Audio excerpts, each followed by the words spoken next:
On va revenir au thème du désert en essayant de vous montrer comment le désert, il s'intègre dans la pédagogie du Seigneur pour nous.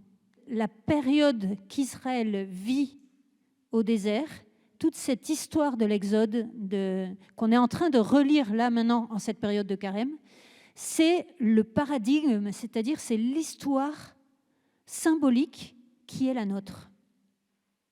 Et ça, il faut bien l'avoir à l'esprit. Saint Paul dit, en fait, tous ces événements, ils ont été écrits pour notre instruction, pour que j'entre dans l'intelligence de ma vie.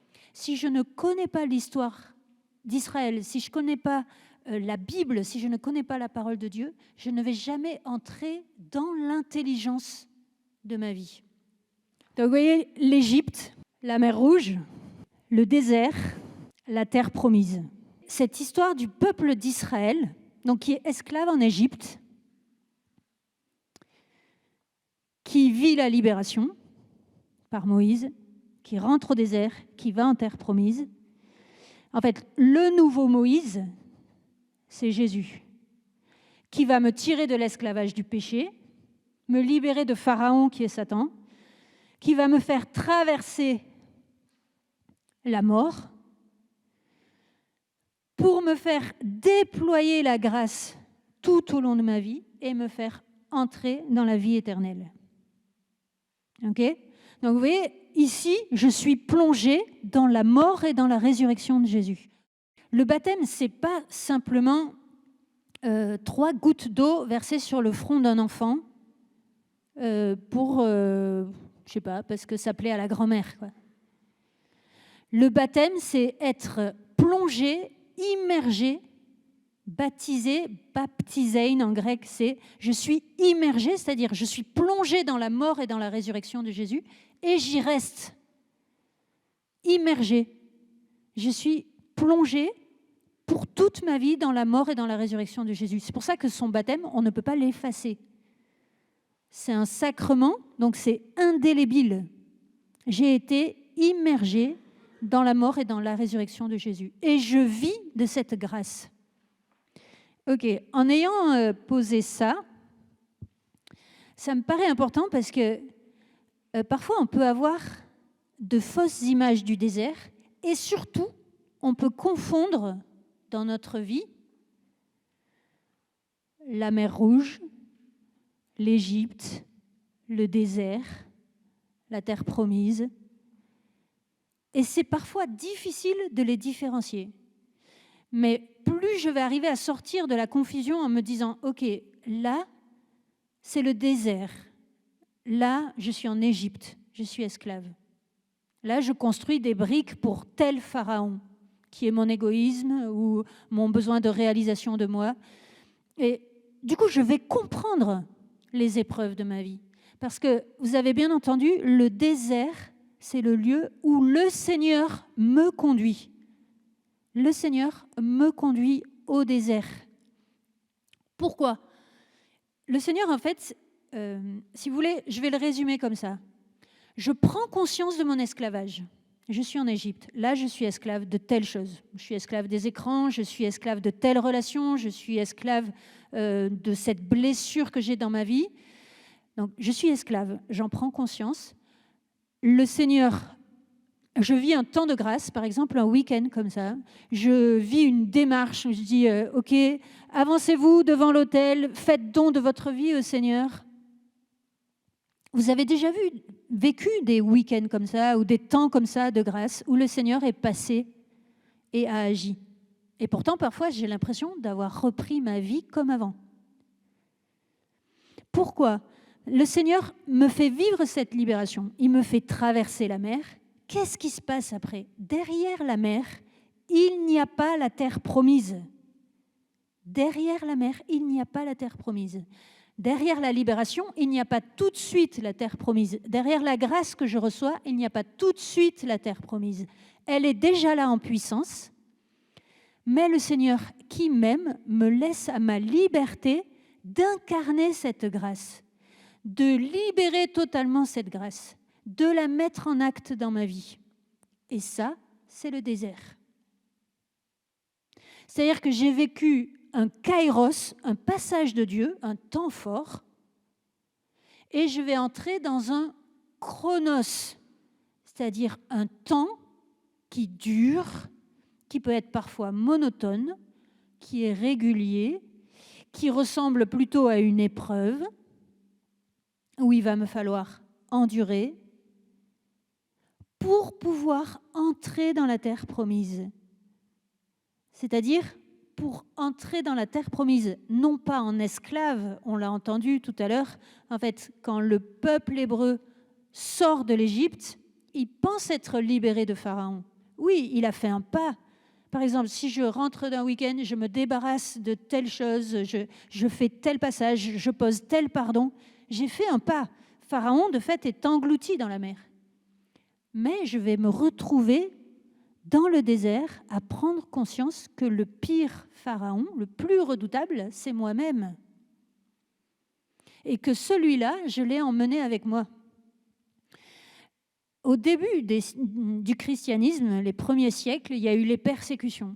Après les persécutions, il y a eu ce qu'on a appelé le martyre blanc. C'est-à-dire, on est au IIIe siècle, les persécutions s'arrêtent, et les chrétiens se disent, mais en fait, pour être saint, avant, il fallait être martyr. Le premier saint canonisé qui n'est pas martyr, c'est Saint Martin. Avant, tous les saints canonisés étaient des martyrs. Ils avaient donné le témoignage suprême de leur vie, de leur sang versé, comme le Christ. Donc les chrétiens vont inventer un nouveau mode de vie qu'on va appeler le martyr blanc, qui est l'ancêtre de la vie religieuse. Et qu'est-ce qu'ils faisaient? Ils partaient au désert pour vivre la radicalité évangélique.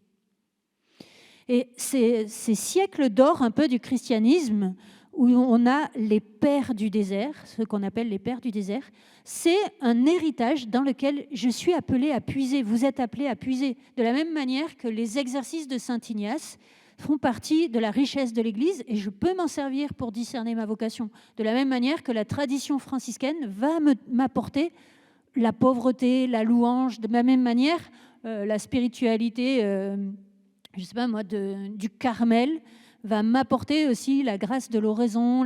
Donc vous voyez, on a des richesses comme ça dans l'Église. Un des pères du désert, il dit que un jour, ça s'appelle des apophthegmes. En fait, les apophthegmes, c'est des histoires des pères du désert ou des paroles de sagesse des pères du désert. Et il dit qu'il n'en pouvait plus dans sa cellule, il met ses sandales et il se dit « je me casse ». Il est tout seul dans sa cellule au désert. Je me casse, il met ses sandales, il prend son sac, et là, il voit quelqu'un à côté de lui qui met ses sandales et qui prend son sac et qui lui dit « Tu t'en vas à cause de moi, parce que là où tu vas, j'y serai aussi. » Et là, il comprend. Il enlève son sac, ses sandales, et il reste. Pour vaincre la tentation, là. Alors, je reviens en arrière et je vais vous dire quel est le but du désert en premier. Si le Seigneur m'y conduit, il a ses raisons. Et je reviens sur ce qu'on a entendu tout à l'heure. En fait, sur une carte comme celle qu'on a là, pour aller de l'Égypte à la terre promise, il ne faut pas 40 ans. Pour un peuple qui marche dans le désert, il faut 3 mois à peu près. Le peuple d'Israël, il a mis 40 ans. Pourquoi? Parce qu'il a tourné en rond dans le désert.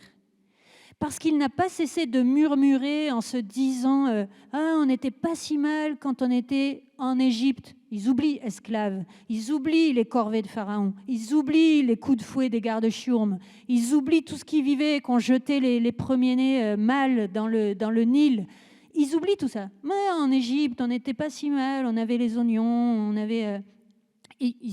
Ils se rappellent ce dont ils veulent bien se rappeler. Et ils s'en prennent à Moïse en disant « Mais pourquoi tu nous as conduits au désert? Est-ce qu'il n'y avait pas assez de tombeaux en Égypte pour mourir tranquillement là-bas plutôt que de venir mourir ici ?» Combien de fois je fais ça avec le Seigneur?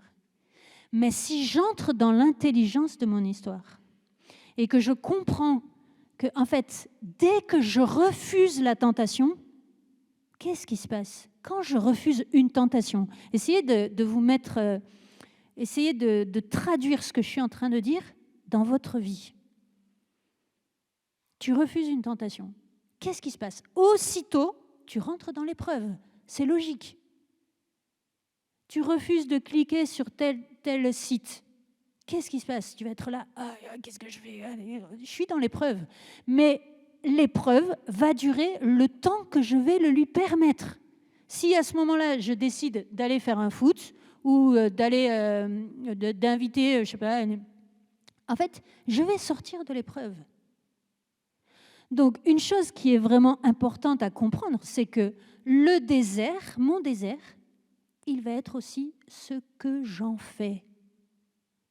Mon désert va être ce que j'en fais. Et c'est pour ça que le Seigneur m'y mène. C'est de ma responsabilité de collaborer à la grâce pour que le désert devienne terre promise. Pour que le désert devienne une terre ruisselante de lait et de miel. Qu'est-ce qui va transformer le désert en terre promise? Ma confiance en Dieu. Rien d'autre. Et Jésus le dira très clairement, il dira, la vie éternelle est déjà commencée pour celui qui croit. Pour celui qui croit, la vie éternelle est déjà commencée. Donc oui, le désert va être ce que j'en fais. Une autre chose encore, pourquoi le Seigneur me conduit au désert? Pourquoi je vais au désert? Je vais au désert conduit par l'Esprit. C'est ce qu'on entend dans l'Évangile. Jésus va au désert conduit par l'Esprit. Donc c'est l'Esprit qui me mène au désert. C'est l'Esprit qui me donne la force de résister à la tentation, qui va me donner, non pas simplement de résister, mais de vaincre la tentation. On n'est pas juste appelé à résister, on est appelé à la dégommer, la tentation. Et le désert va être le lieu de cet apprentissage. Qu'est-ce qui se passe au désert? Au désert, je vois mon ombre. Je ne peux plus me la cacher. Je ne peux plus me cacher mon péché. Je ne peux plus me cacher mes blessures. Au désert commencent les vraies questions. Quelle est la racine de mon péché?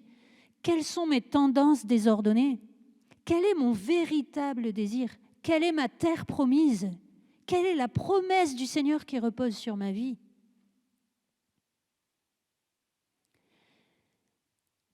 Et je vais voir mon ombre, de fait, mais quand le soleil est au zénith, elle est où mon ombre? Elle est sous mes pieds. Elle est vaincue. Si je m'expose totalement à la grâce, et plus je vais m'exposer totalement à la grâce, c'est-à-dire ne plus avoir peur de la lumière du Seigneur sur ma vie, ne plus avoir peur du regard du Seigneur posé sur ma vie, là, je vais vaincre mon péché par sa grâce. Donc, je vais au désert, faites bien attention, je vais au désert pour y mourir. Je vais au désert pour y mourir. Et, parce que si c'était que ça, on dirait, mais il est sadique, le Seigneur, c'est impossible. C'est lui qui me conduit au désert. Oui. Et tu vas pour y mourir. Mais tu vas, je vais au désert pour y mourir, c'est même pas mais, je vais au désert pour y mourir et pour y naître. Je vais au désert pour y mourir et pour y naître. C'est-à-dire, je vais au désert pour devenir qui je suis véritablement. Je vais au désert pour que ce qui s'est accompli sacramentellement dans mon baptême, j'ai été plongé dans la mort et dans la résurrection de Jésus, s'accomplisse véritablement dans ma vie. Je vais au désert pour y mourir et pour y naître, pour que mon vieil homme, ma vieille femme meure et que naisse mon homme nouveau et ma femme nouvelle, pour devenir qui je suis devenue par mon baptême. Et vous voyez, ça, c'est l'aventure de notre vie. Mais réjouissons-nous profondément de cet amour du Seigneur qui, en même temps, me fait rentrer dans sa victoire, me donne de participer gratuitement à sa victoire, mais ne me fait pas faire l'économie du combat pour que je puisse garder le mérite d'avoir gagné avec lui. Vous comprenez à quel point le Seigneur nous aime? Et si vous pensez à votre vie, c'est vraiment ça, le mystère d'une vie humaine, c'est vraiment ça. Une fois, je discute avec une jeune qui m'a dit, je crois, une des paroles les plus,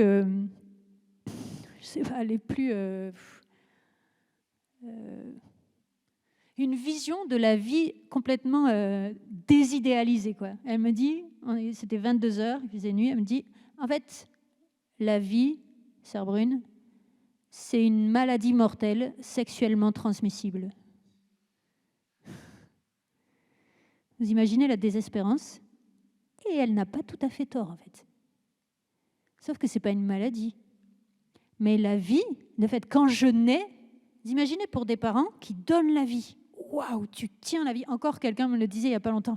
La première fois où j'ai tenu mon bébé, c'était ta sœur. La première fois où j'ai tenu mon bébé, mais je me suis dit, mais quel mystère, quel miracle.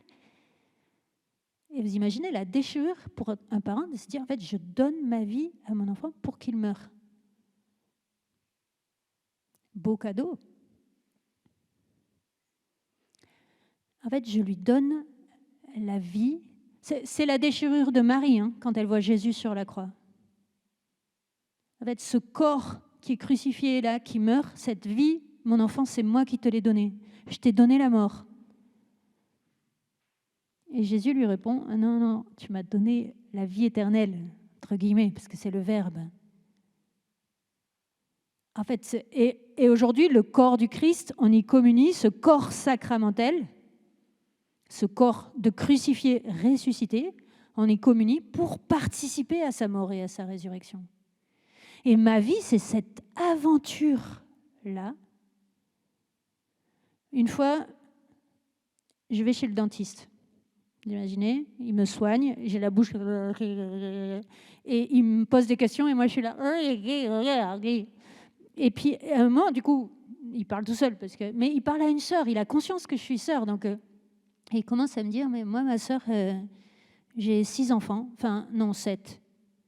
Il y en a un, bébé, il est mort le jour de Noël.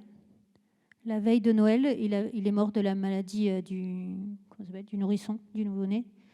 C'était le 24 décembre. On va dans la chambre pour partir à la messe de minuit. On l'a trouvé mort. Là, à ce moment-là, j'étais hyper contente d'avoir un truc dans la bouche. Comme ça, je ne pouvais rien dire. Et en fait, il laisse un temps de silence et il me dit, en fait, pour lui, on a déjà accompli en plénitude notre rôle de parent. Waouh! Aujourd'hui, il est au ciel et on l'a accompagné jusque-là. Moi, j'étais là, waouh, quoi! Cette foi incroyable. Et oui, à la lumière de la foi, notre vie prend sens. Que ce soit le plus absurde, qui n'a pas de sens. La mort d'un nouveau-né n'a pas de sens, elle n'est pas explicable, elle n'est pas, on peut pas la justifier. Saint Vincent de Paul dira, en fait, quand Dieu veut qu'un enfant meure, c'est son fils qui l'envoie. Dieu ne veut jamais la mort d'un enfant. Mais plongé dans la mort et dans la résurrection de Jésus, cette vie et cette mort débouchent sur la vie éternelle. Et vous voyez, une des premières leçons du désert, c'est ça. Une des premières leçons du désert, c'est de pouvoir me vérifier dans mon rapport au temps et dans mon rapport au monde. Pourquoi? Parce qu'aujourd'hui, vous êtes dans un monde, et notamment dans la civilisation occidentale, où on a tendance de faire du relatif un absolu. Avoir le dernier MP4, MP5, MP6, MP7, MP8. En fait, ce qui est relatif devient absolu. Je ne peux pas vivre sans. Je ne peux pas vivre sans ce truc, je ne peux pas vivre sans ce projet, je ne peux pas vivre sans... Et de faire du coup, par voie de conséquence, de ce qui est absolu, c'est-à-dire ma vie éternelle, ma relation au Père, mon âme, un relatif. Si vous voulez, dit autrement, de confondre les moyens et le but. Des études, un état de vie, tout ça, c'est des moyens. Mon but, c'est de connaître l'amour et de le faire connaître. Mon but, c'est la sainteté. Et tu vas comprendre ton désert à condition que tu comprennes quel est ton esclavage, quelle est ton Égypte et quelle est ta terre promise. En fait, si tu veux comprendre ton désert, il faut que tu comprennes où est-ce que le Seigneur te conduit et d'où tu viens. Si tu veux entrer dans un véritable carême qui est un chemin vers Pâques, c'est-à-dire vers ce passage de la mort à la vie, il faut que tu comprennes de quel esclavage le Seigneur veut te libérer, parce qu'il y a telle promesse sur ta vie. Sinon, ton carême, c'est du pipeau.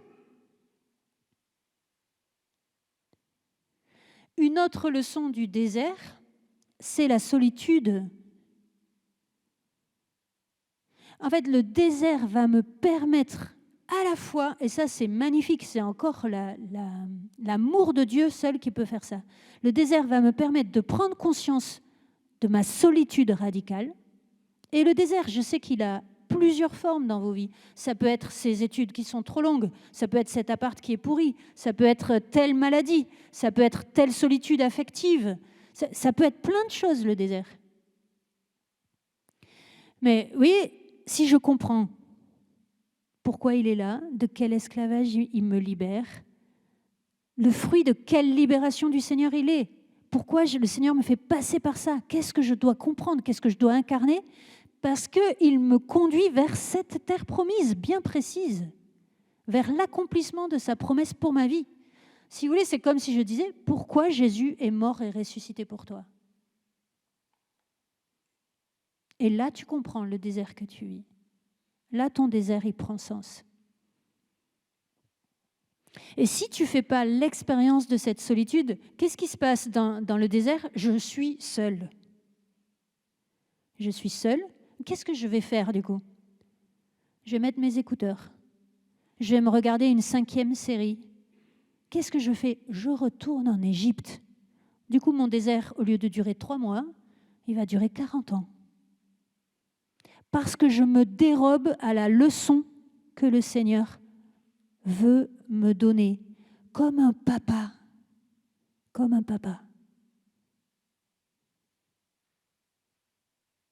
C'est pas pour me punir, c'est pour m'éduquer, c'est pour m'élever, c'est-à-dire me faire grandir, me donner de devenir véritablement libre, pouvoir déployer toute la grâce de mon baptême.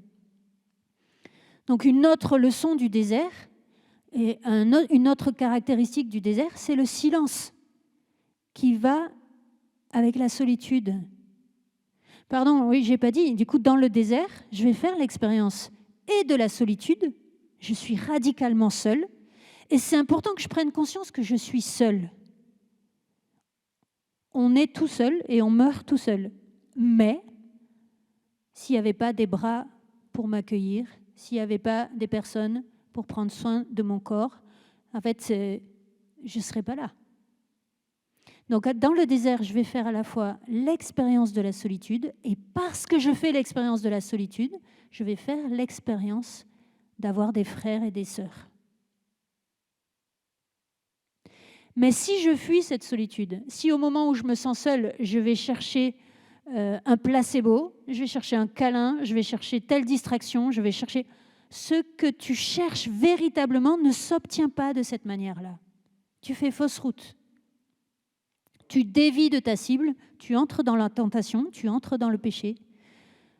Au lieu de laisser le Seigneur t'éduquer, te faire grandir, te faire prendre conscience que le vide qui est à l'intérieur de toi, la soif qui est à l'intérieur de toi, elle ne peut être comblée que par lui seul. Et quand tu as compris cela, tu découvres que tu as des frères et des sœurs. Tu rencontres celui qui deviendra ton mari et le père de tes enfants, ou celle qui deviendra la femme. En fait, cette expérience de solitude, elle est fondatrice pour entrer dans de véritables relations. Et avec la solitude vient le silence. En fait, ton carême, et donc je peux dire ta vie, vaudra ce que vaut ton silence. Est-ce que tu es capable de faire ce chemin qui sépare ta tête de ton cœur, descendre dans ton cœur, écouter Dieu qui parle dans le silence?